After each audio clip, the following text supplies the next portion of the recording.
explained that you can see how he keeps his tools, how he handles his tools, the appearance of his shop. You know, all of these things tend to give you a sense of what he wants you to have. You can see his passion, and he talks about that. He talks about passion for woodworking, you know. And he also talks about how woodworking to him is like a circle with 4 quarters. The first quarter is wood technology. And what he does with wood technology, how he explains that is how you get to know the wood you're working with, know its characteristics, know how you work the wood, understand a variety of things of how it grows, how it expands. In fact, he made a point of contradicting Norm Abrams and said that this business of flip-flopping your growth rings so that you get something flat, he says it's wrong. First of all, the inside of the tree should be on the outside, because the inside of the tree is the prettiest part, especially if you can pick it out. Now you see your ring going this way, so he picks it out, makes a top out of it, and you see the growth, and it's beautiful, you know, like an oval or a heart shape. But anyway, he recommends using the inside of the tree for the outside of your project, whether it's a tabletop or a box or whatever.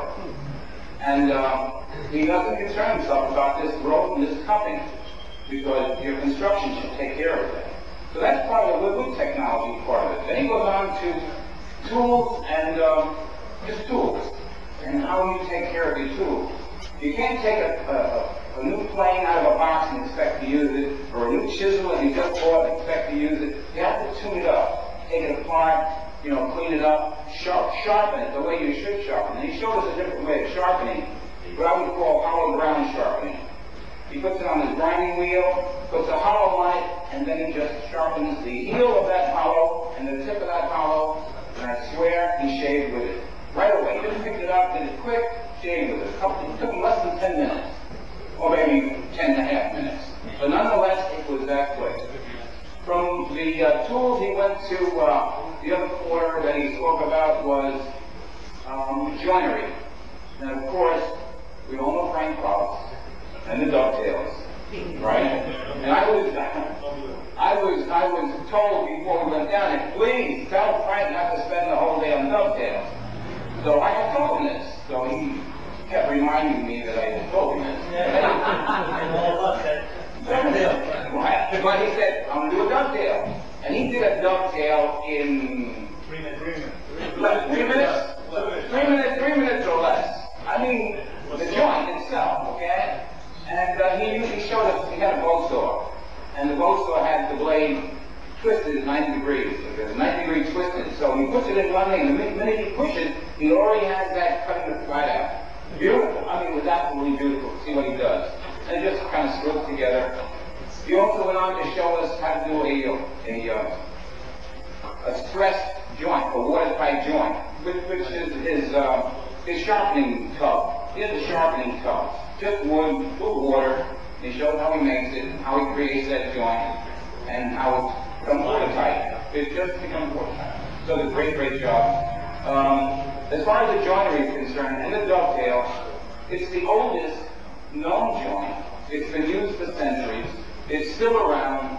Use it wherever you can, and you can be assured of a good joint, but be sure to put it in the right way. In other words, everybody laughs, but there knows what I did, right? I'm not afraid to show my errors, you know. I learn from showing my errors, and you by the same token do also. But anyway, you got to put the pins in the right place, or else you'll be pulling the drawer and the drawer from right out. Anyway, from joinery, he went on to finishing, and he talked about various things that he does in finishing. He mentioned the Minwax urethane for floors, and he uses that on his furniture. He also talked about the various grits of sandpaper and what he used and why he used it. And he says he can't sand enough, but just watching him sand the piece and come up with a glass finish. It's amazing, but by the same token, he picks up a plane and gets a better finish with just using his plane. So, it's just his background, his experience, what he went through as an apprentice, and a journeyman, and then a master, and then his own shop.